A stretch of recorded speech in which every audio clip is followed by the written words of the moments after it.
Hello, and welcome to the 38th video in my Punishing Graven lore series. Today we'll cover chapter 26 of the main story, Cradle Parade.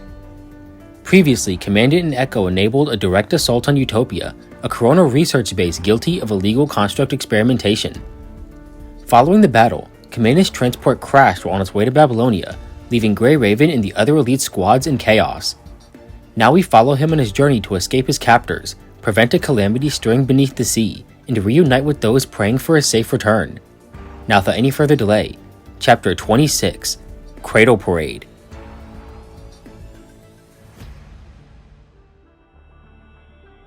Commandant wakes up to find himself trapped in a medical lab, face to face with Lithos. Deciding it's better not to waste time, he humors Commandant's questions, since it would make their upcoming game a bit more enjoyable. It's no secret the Ascendants are after seeds who they deem as capable of passing the filtering, and humanity's greatest champion, the Grey Raven Commandant, is chief among them. However, humans are incapable of being part of the network. After being kidnapped and waking up from his coma, he's still just an ordinary human, useless to the Ascendants. Both Liv and Bianca saw simulations of the future the network predicted, and in every single one, Commandant is still human. And this is due to his most highly guarded secret. The Grey Raven Commandant has no affinity for Tantalum 193. He cannot become a construct.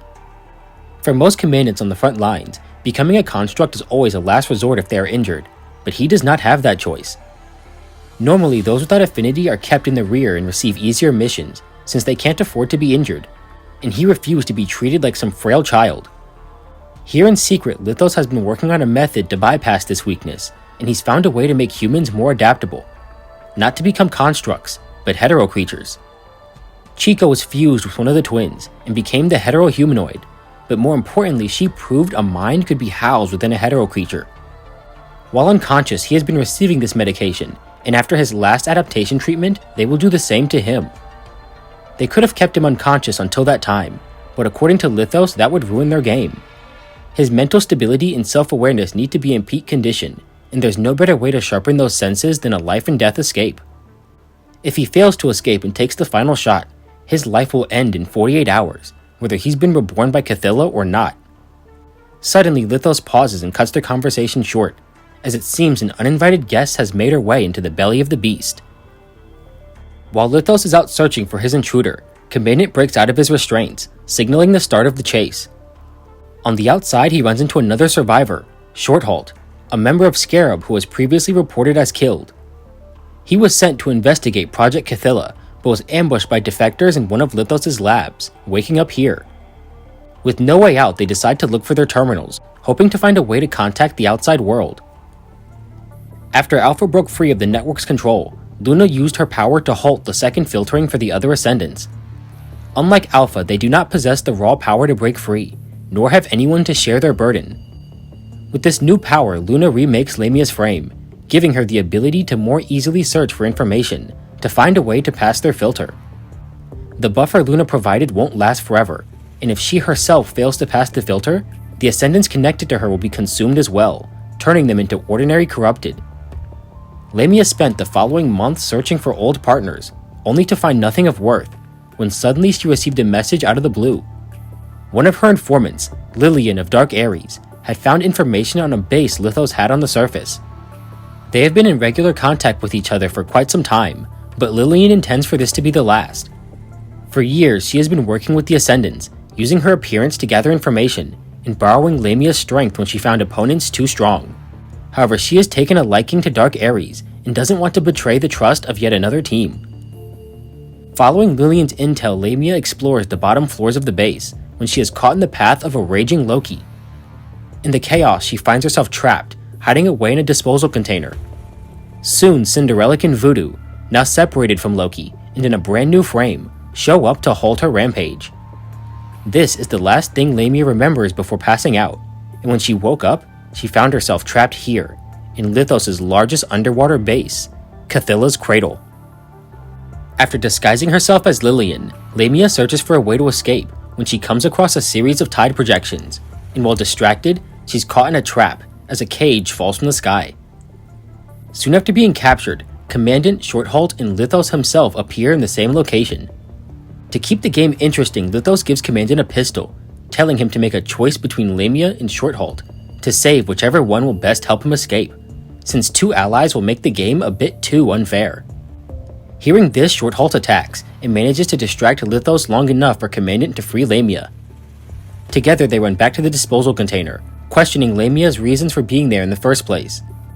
As a friend from Lithos' childhood, Lillian was often tasked with jobs from Lithos through Corono, and in this case, it was to lure no one into their trap so he could have his mind replicated. Together they decide their best chance at escape is killing Lithos, but to do that, his backup copies need to be destroyed. Shortholt remembers seeing him enter a secret area beneath the central carousel, and assumes that must be where he keeps his backups, so after gathering their supplies, they make their way to the center of the base. On the surface, it has been 15 days since Commandant's disappearance, and for 15 days Grey Raven has been consumed by a silent madness. They, along with the other elite squads, have been searching for any hint of what happened. Chrome has found records of Lithos' involvement, along with a reported sighting of no one himself. Finishing his report, Chrome signs off, and the Grey Ravens head to the ruins of Fort Winter to follow a lead on Lithos. Meanwhile, Commandant has found his emergency terminal, along with parts for Shortholt and bandages for Lamia, who begins tending to his wounds, albeit very poorly. He checks the logs on the terminal, seeing dozens of messages from squads he's helped, words of encouragement and support from everyone in Babylonia. Hearing these messages, Lamia can't help but think of the other Ascendants. Even if they work on the same team, they don't have this selfless support for one another. Even when posing as a defector, who as far as Commandant knows works with Ascendants, he used his precious few resources to save her from that cage, and she can't help but be overcome by feelings she can't understand. After 6 hours, they find their search is going almost too well. Lithos seemingly wants Lillian dead, and he's supposed to be trying to get Commandant with that final shot he mentioned earlier, yet here they are, looking for his most closely guarded secret, and he's nowhere to be found. It's almost like they're being purposely guided. While deciding where to go next, Commandant notices a drop of blood fall from his face, only to find a sliver of skin has peeled off his cheek. He decides not to inform them about the adaptation medication, instead chalking it up to infection and lack of medical care. They split up to search the paths ahead, with Lamia insisting on the left side, since she alone can sense the massive amount of red tide behind the door, and before they move on, Lamia panics, gesturing for them to hide. From the path ahead is one of the new hetero creature types, called a Sea Fairy, along with someone who appears to be Noan. Before Commandant blows their cover, Lamia clarifies it isn't the real Noan. Lithos wanted Noan to be part of his experiment due to his extremely stable mind, but Corona was afraid he would abandon them after getting what he wanted, so they gave him a clone, since only the original of a person can be cloned. After the fake Noan leaves, they begin their exploration, and Lamia comes across time projections of Lithos showing his various deaths, as Lamia herself is dragged into his mental scape. Some time later, the three check in with each other, and Shortholt brings up some documents he found while searching. On them were mentions of all those involved with Project Cathilla, including Kugawa, Cinderella, Loki, and Voodoo, with the last two being a product of Project Winter's mind fusion. Lamia mentions her discovery of Lithos' various projections and memories, how he was using copies of himself as raw material to keep Cathilla stable. After the briefing, the connection is cut, and Lamia can't help but remember a prior conversation with Lillian. She always assumed life would be better outside of Atlantis, but reality is often deceiving. Out there, she was arguably more lonely as an Ascendant. She was never close to Gabriel, and his death didn't really affect her. Alpha and Roland only care to serve Luna, and even a certain human she spoke to often cut contact after his wish was fulfilled. This is how those fragile bonds she had built snapped one after the other. The longer she reflects, the more her motivation plummets, until a fierce wind catches her attention, and to her utter shock, she's once again attacked by Loki. Surprising even herself, she manages to fight back through the fear, but Loki has lost all sense of reason, thrashing like a rabid animal. She charges at Lamia once again, who dodges as she slams into a nearby wall, shattering it along with her already damaged frame. In the next room, Lamia finds Loki in the embrace of a woman merged with a tree, as the cries of the raging transcendent are slowly snuffed out. She can sense that all the red tide in the area is produced from the roots of this tree, and the artificial wombs hanging from its branches are responsible for the strange hetero creatures. As she looks around, there's a sudden echo whispering in her mind, and by some intangible force she's called closer to the tree, where she finds a pulsing red egg. She reaches out her hand, and with a single touch, her consciousness is nearly torn apart, flooded by memories that are not hers, as the past and future swirls together. In an instant, she is bound to the egg in her hands, becoming no more than a puppet for the beast hiding inside. Suddenly, she is shocked back to reality, as a pair of human hands grab hold of her, causing her to drop the egg back into the tide. After 30 minutes without contact, Commandant and Shortholt came looking for her, guided by small phantom-like hetero creatures. She informs them of the woman stuck in the Tree of Life, who they assume is the completed Cthulhu. Searching the area, they find a chamber holding the mind backups of Lithos. They take the time to smash all the cultivation pods, and in the process find the outline of one of the clones very familiar. To their shock, they find a clone of Shortholt, or maybe the true Shortholt. The very existence of this thing means he can no longer be certain if he's the original. However, he soon makes up his mind. As the one currently conscious, the one currently helping Lamia and Commandant escape, he's real in this moment, so he will destroy this one, along with Lithos and Cthulhu herself. The twins were born from the Hive Mother, who are mere prototypes of Cthulhu, and the world can't handle another disaster of that scale. This mission is no longer about just escape. It's now their job to prevent a calamity. They finish setting up the explosives and retreat to a safe distance as the shockwave ripples throughout the base, and after that, piercing silence. Soon, shattering that silence is the sound of slow, heavy footsteps approaching their location. To their collective horror, Cthulhu survived, and Shortholt wastes no time, firing his pistol as Lamia calls out that the egg she was carrying has vanished. Suddenly, Commandant screams in pain as the egg collides with his ribs, and Lamia jumps forward to pry it off. Shortholt steps up to prevent a second attack, and when the light flickers back on, without a chance to utter a word or produce a single sound, Shortholt is cut down to pieces, swallowed by the very ground, not leaving a single trace.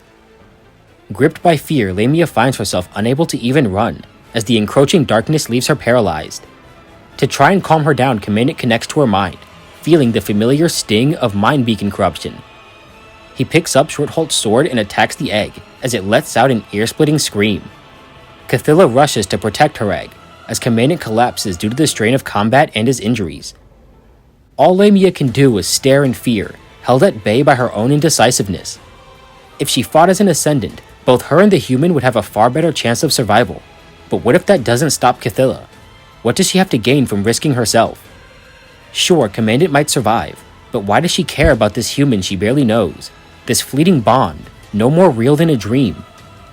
At that moment, she makes a choice. She is tired of living her life in constant fear. Fear of fighting, fear of being alone, fear of taking action. She's had enough. She charges forward, as her halberd clashes with Cthulhu's whip. Thanks to Lamia, the tide has stopped flowing for now, and Cthulhu's movements have grown dull. But the more she uses her Ascendant powers, the faster Commandant's mind beacon is eroded. Between his infection, mind beacon corruption, and battle fatigue, his world fades into darkness, and the last thing he sees is the mermaid holding a glowing red egg. Some time later, he wakes up at the bottom of a well, hungry, injured, and suffering from infection. And to top it off, his mind beacon is still connected to Lamia, doing his mental stability no favors. Suddenly, in the corner of the well, he finds a bag, and to his surprise, it contains everything he would need in this moment: food, serum, bandages, and plenty of ammunition. Lithos did say he needed to be alive for the final shot, so he assumes this must be the Ascendant's attempt at charity. He struggles to escape the well, as the quaking of the base forces him back down. Once again, he finds himself at the bottom of the well, and this time sees parts of the ground protruding, and he's shocked to find they spell words. "Please stay. It's dangerous outside," written over and over, as if the well itself is trying to protect him. Giving in to the well's demand, he collapses against the wall, as a wave of fatigue takes over. Meanwhile, Greyraven searches through an old hospital that served as one of Lithos' labs. In one of the storage rooms, they find Commandant, and another, and another. Dozens of clones, either dead or in stasis. At this point, he's only been missing for 2 weeks, nowhere near enough time to create clones at this scale, which means they had to be here before he went missing. Lee hacks into a nearby terminal and sees footage of Lithos with a memory synchronizer, a machine that synchronizes memories between two brains. They realize this must be the reason he was taken after the crash, to sync his memories, since consciousness and memory go hand in hand. While Commandant recovers at the bottom of the well, Lithos is reporting the situation to Vonnegut. He's lost track of Commandant. Cathilla is rampaging after being awoken prematurely, and the mind backups he was using to keep her stable were all destroyed. Now she's eroding the consciousness implanted into the cradle, and after it's gone, they will completely lose control of her and the base. Lastly is the unknown variable that is Lamia. She has stolen the egg, and without it, there's no way to regain that lost control. Lithos wants to try and remedy the situation, but he knows Vonnegut is already entertaining the idea of abandoning the cradle. Both the egg and cradle are needed to control their target, and with one piece missing, he's lost control of it all. Vonnegut orders Lilith to help Cathilla retrieve her egg, and tells Lithos to use his last mind backup, the frame he used before becoming an Ascendant, to stabilize Cathilla and the cradle. They both know this plan won't last long, which is why he needs to inject Commandant with the final shot as soon as possible. With that, Vonnegut cuts their connection, and Lithos makes his way to the lab. With the egg in hand, Lamia finds herself filled with a power she's never known. Cathilla could make it move on its own, and for Lamia it grants her strength as a weapon and tool. Once again, the egg assaults her mind with visions, but with Commandant's mind beacon keeping her grounded, she manages to keep herself lucid. It shows her a dozen worlds where her wildest dreams come true, a loving family, friends who adore her, food, wealth, and endless fun. Despite how appealing they are, she finds them too ambitious, too unrealistic. The egg locks in on her desired path, and suddenly she's back in Atlantis with her mother, feeling the familiar coldness of the labs and her mother's apathetic attitude. She asked the egg a single question: would her mother be alive if it wasn't for her? Her vision collapses as she's shown another dream, a simple dream, where she can be happy, so long as she can live an ordinary life. A life where she skips grades, where she's top of her class, where she's a prestigious doctor. Future after future her desire swells. A world where she doesn't have to work. A world where she doesn't have to become a construct. A world without the virus. But when she raises the egg for her answer, she's only given silence in return. Throughout the various simulations, she has begun to question what her reality is. She has hit a point where she no longer knows what she wants. Until this day, if someone asked her what she wanted out of life, she had an answer. But if dreams come true with the snap of a finger, those dreams would be worthless. Why be a good singer when she can be a superstar? Why have a couple friends when the world can adore her? Every future is so vibrant she can't choose only one. The egg continues to tempt her. Lithos wants her to stay absorbed in her dreams, so she forgets the human who wants the egg dead. She continues through every possible world, simulating life after life, until she hits a point of desirelessness. She's lived every dream she's ever wanted. The light of the egg dims, and the mind beacon fades as she ponders how to make her last chance count. She wants to know everything: science, philosophy, the answer to every question she's ever had. Here in this space, she becomes an omnipotent law of nature, laughing at how silly she was bothering with those childish wishes. Vonnegut created this egg as a key, and it shows her the image of a crimson tower. She knows this information is important, but not why. At this point, the egg's function is clear. It is a guide. State your wish, and it will show you how to achieve your goal, and the result if you do. Lamia sent her here to find her answer to pass the filter, and this is certainly it. Agents and Ascendants are infected constructs whose minds were stable enough for their self to persist and filter their own consciousness data out of the network. Cutting oneself off from the network means losing their connection to this data, causing them to become just another corrupted. However, there's far more than just Ascendants in the network. The memory data of millions of unknowns are scattered and fractured within it, and this data is beginning to coalesce, allowing the network to upgrade itself. The weight of this ownerless data is swelling, overriding the agent's authority. This random data within the network is breaking free of the agents, as these independent wills fight for control. The agents undergo this filter to regain their lost authority, and if these wills are left unchecked, they will become a threat that swallows humans and Ascendants alike.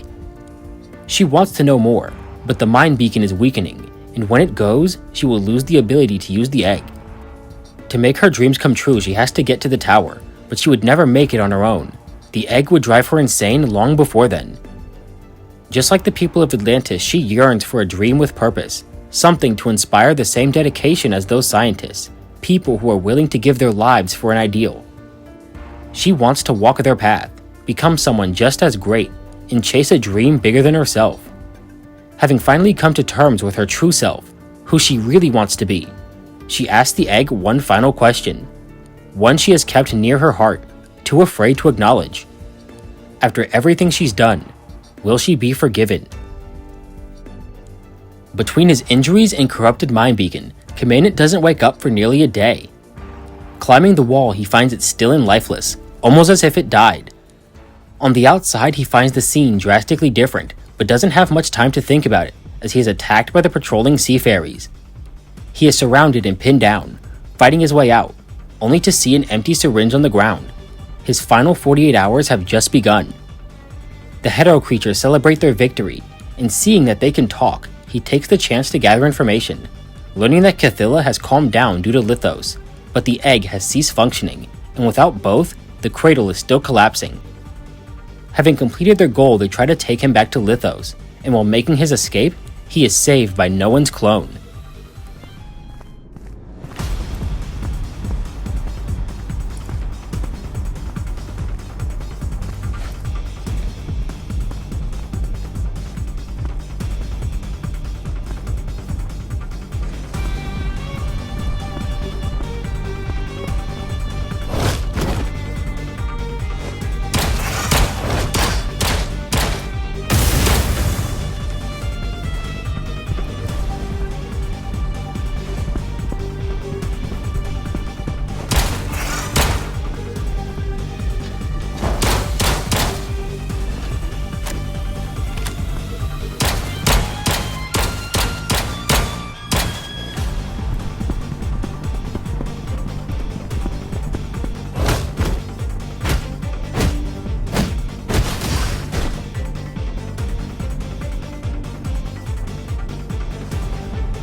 While they talk, Commandant is surprised to find this Noan is completely aware of his status as a clone, as well as the true Noan in Babylonia. On top of that, Noan is also surprised to find Commandant doesn't remember who he is, but Lithos is known to mess with memories, so he isn't too surprised. Seeing this as another chance for more information, Commandant brings up some lingering questions. First is the strange sea fairy hetero creatures, who contain information from people who were lured down here. Second is escape. There is a control room capable of sending signals to the outside world, but its use is likely to attract attention, so no one came up with another plan to notify the outside world, to unlock the cradle's chains. It goes by many names: Cathilla's Cradle, the Whale, and Deep Star, but no matter what it's called, the entire space around them is something akin to a giant hetero creature. The floor, the walls, the entire base is fastened to the bottom of the sea. If he can unlock those chains, it will float to the surface, where hopefully it can be destroyed. To even begin this plan, they need to find the egg, which serves as a controller. The cradle is being kept stable by 3 consciousnesses keeping each other in check. Remove one, and the entire system collapses, like what's currently happening. No one wants to put Cathilla out of her misery, as she never intended to become this monster, and certainly doesn't want to continue living this way. As a hetero creature, she doesn't have the ability to kill herself, so it's up to them to set her free. Everyone seeks her out as a tool or for their own salvation, but in the end, it will be them who save her. Together, a traitor and the sacrifice fight their way across the base, and after 8 hours, they finally arrive at the entrance, not at all surprised to find it surrounded by hetero creatures. Before they go any further, they hear a commotion nearby, finding Lamia tearing apart hetero creatures. Commandant asks no one about the egg in her hand, and to put it bluntly, it's Cinderella.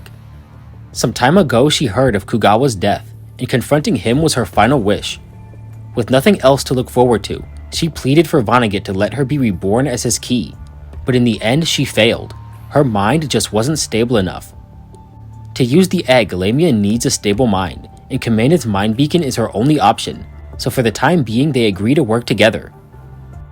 Entering the control room, Lamia clears a path to the lab, and they come across a diary, along with information on a Golden Age psychologist named Kilgore Trout, a criminal who was once a part of Project Cathilla. After a few more hours of searching, they find a transmitter that connects to the outside world, but it needs an ID card to function.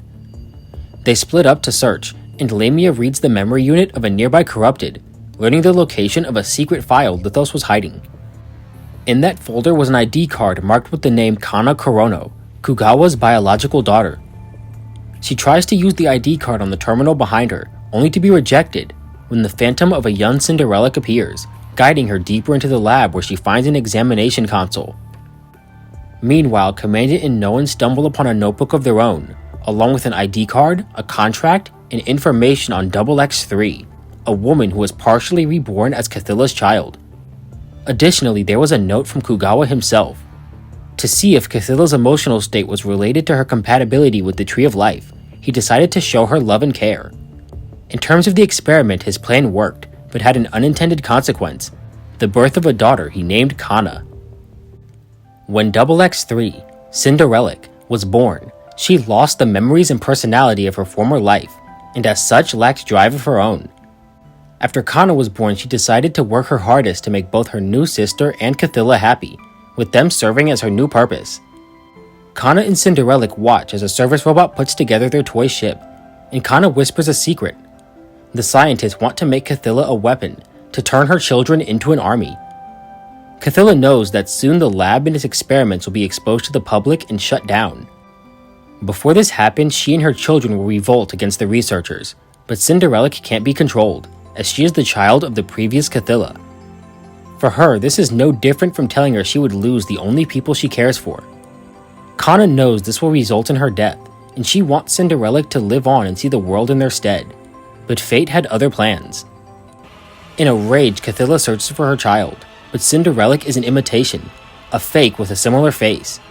But if it's for the sake of mother's happiness, she can be whatever, whoever. Kana's wings are broken, so she tears them off. Kana's hair is short, so she rips it out. If it means she can fulfill someone else's wish, if it means she won't be abandoned, she'll do whatever it takes. And if Cinderella can't fulfill that wish, she will just become someone who can. This is her tragic fate, someone who only receives attention while being anyone but herself. These memories bleed into reality, and Lamia is shocked awake, only to see the cables surrounding her have become glowing red umbilical cords connecting her to the egg. The machine in front of her was a trap, intended to fuse her mind with the egg. Following this realization is Cathilla's piercing scream, as hetero creatures flood into the room, bringing the tide with them.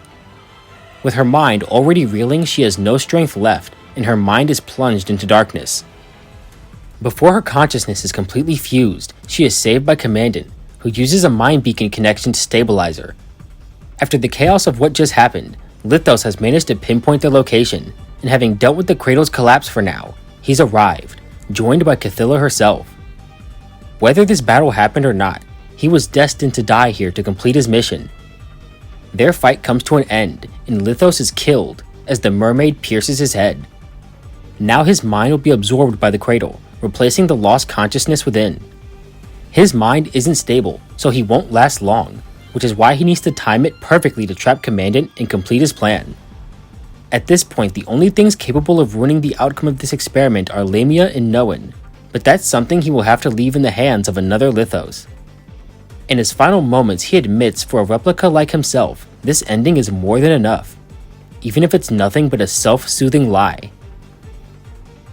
Lamia reunites with Commandant, as Noan leads Cathilla away. Commandant is falling apart from corruption and mind beacon contamination, so she helps carry him back to the control room.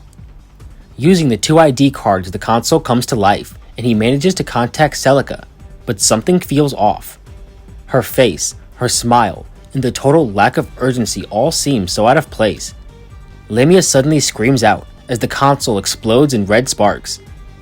Even with her help, his battered body fails to completely dodge the explosion, and with the loss of the console, his hope went with it.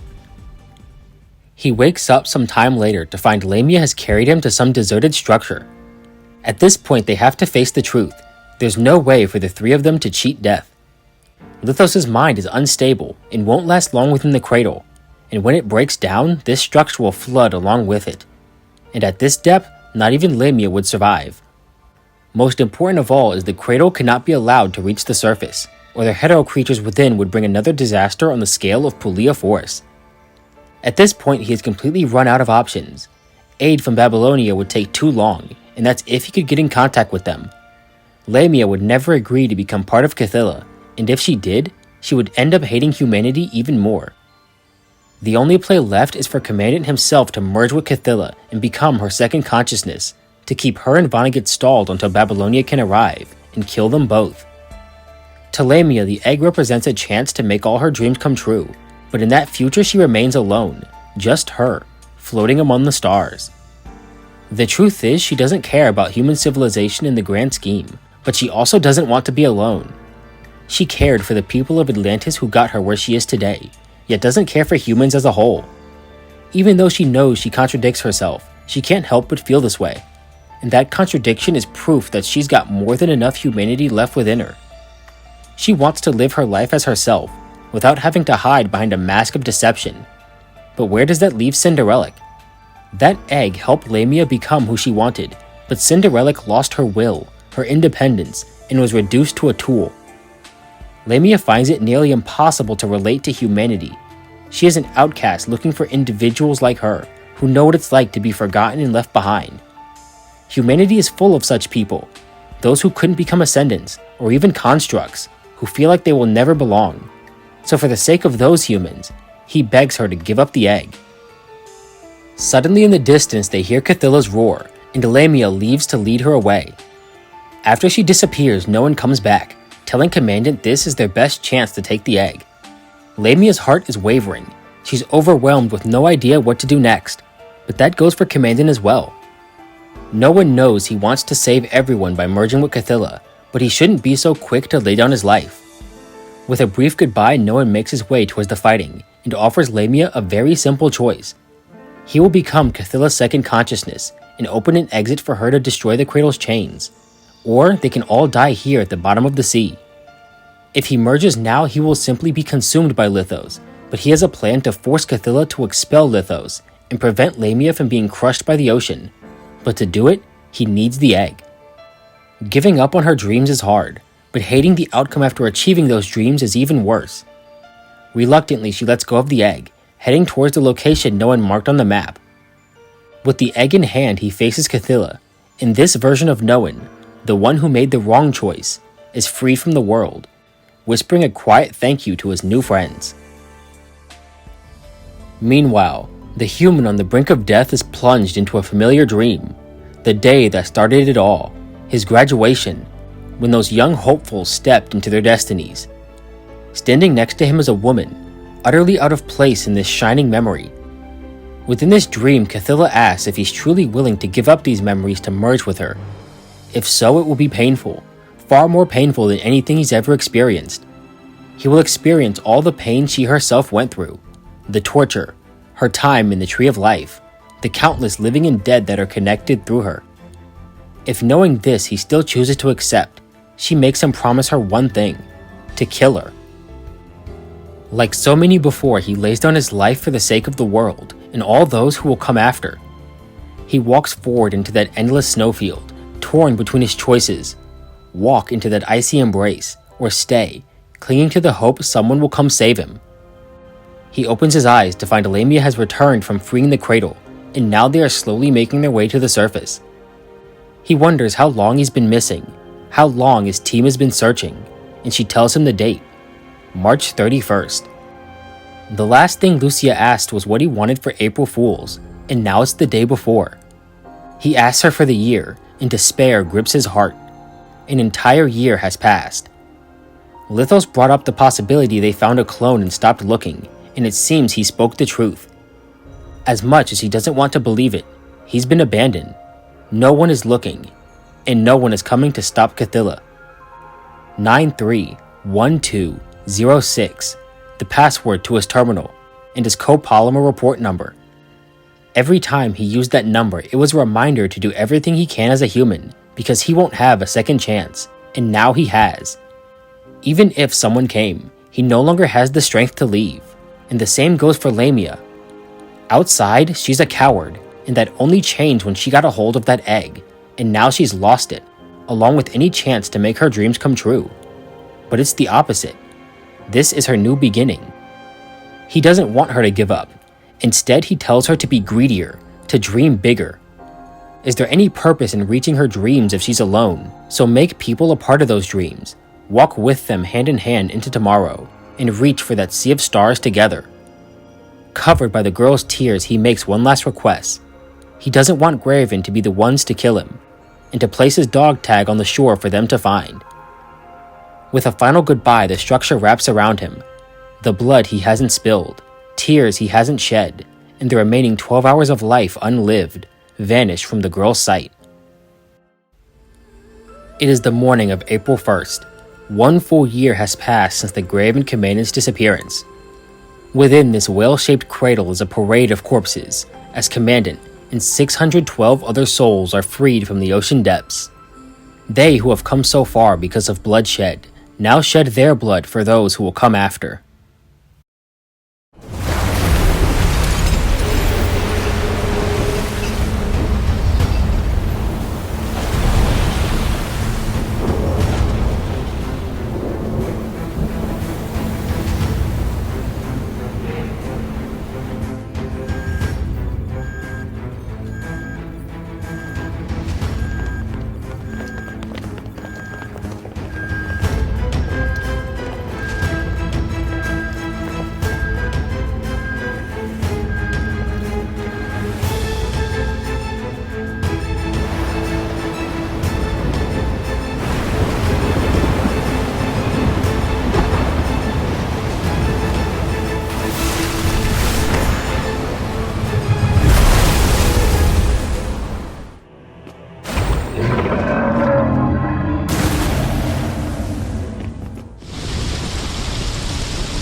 With the egg in hand, Lamia serves as a witness to Cinderella's final obsession. Had she listened to Kana and ventured into the world, her end might have been better. But Kana and Cathilla were her only light, so without them it's no surprise she only saw darkness. She wanted to prove Project Cathilla wasn't a failure, to show it was worthwhile had they stuck with it. She wanted to leave behind a trace of the family she once had. Meanwhile, two Ascendants look at the outcome of the battle. As Purvana gets order, they have lost Cathilla, instead prioritizing recovery of Commandant's consciousness, now within its very own egg. Without Cathilla, they have no way of controlling the hetero creatures, and the hetero zone itself will soon undergo another expansion. At this point, the most they can do is hatch Cathilla's last remaining egg, and as the two take their leave, Lilith decides to show off her manners, introducing herself to the man named Lithos. Some time after that, the Babylonians arrive on the coast, and Lamia makes her way to shore, presenting the nameplates of Shorthalt and Commandant. Only the Graven Commandant isn't dead. He steps to the front of the crowd in perfect health, not a single drop of blood on his uniform. Seeing him alive and well with her very eyes, there's no way for her to explain what happened without being branded a liar, but she has a trump card. 931206, Commandant's passcode. With that little bit of trust, she recounts her story, the lost souls she found in the cradle, their sacrifice, and their call to Babylonia. When they reached out to Babylonia, everyone assumed it was nothing more than a prank, since the Grey Ravens were safe and sound on Eden. Even knowing the answer, she asks him a question. Would he sacrifice for a future that doesn't include him, and what could he possibly have to gain? While he has no objective answer, it's not about what he has to gain, it's just what he prefers to do. He returns her question. Even knowing that she would be in danger, why risk herself just to talk with him? And this time she speaks with complete confidence in herself. I came to fulfill my wish in the most perfect way possible. She hands over the egg she fought so hard to keep, to honor a dead man's memory, to be just a little bit greedier. It all comes to a close as Lamia, the Ascendant, the villain, hands over a world-changing power for a future that likely won't ever come. The heroes on the shore must be happy about the outcome, but why does she feel happy as well? Before she knows it, the sky has cleared up, and she stares at the Babylonians on the coast, their silhouettes twinkling like the stars she wanted to reach so badly. She had the chance to touch those stars, yet willingly let it go, because she remembers those words Lestris told her so long ago, to always pursue that starry sky. She remembers what Commandant told her, and is willing to follow those words. She doesn't regret her choice, although that doesn't mean she doesn't long for humans, or that she doesn't feel sad being treated as an outcast, but she's not giving up here. For now her tears serve as a silent vow, a promise she made, to reach for that future alongside everyone. Later that day, Commandant finishes his report. One of the clones of the Graven Commandant died in a surface accident. That is how the incident was concluded. When he originally went missing, they used the memory synchronizer to upload his memories into various clones, with only one complete success. He managed to escape that lab, and found himself face to face with a young man named Zong, dragging him into another incident with the Forsaken. Several months later, the Merciful One has decided to pay Vonnegut a visit, and even after the loss of Cathilla, he remains just as busy. The Heterozone is expanding, and following Cathilla's death he acquired a new key. On the verge of death, she gave birth to this final egg, housing the shards of Commandant's consciousness, and with it he will unlock the gate, escape his loop, and deal with the punishing before it even begins. Alright, so this video, super long. The TED Talk I'm about to make after export, also going to be super long, so I'm cool if this is short. This is ridiculous. An overload of entertainment and information in the fish chapter. Obviously someone at Kuro is being bribed because there's no way that the fish chapter had 2 full bosses. I owe Nigel and Pikmin an apology. I see where your budget went. This is ridiculous. Actual bribery. There is no way that the secrets of the punishing virus were unlocked in the same chapter as the fish who wanted to be Taylor Swift. Anyway, hope you all enjoyed the video, and I hope to see you all in the next video where we cover chapter 27 of the main story, Aeon Reforged.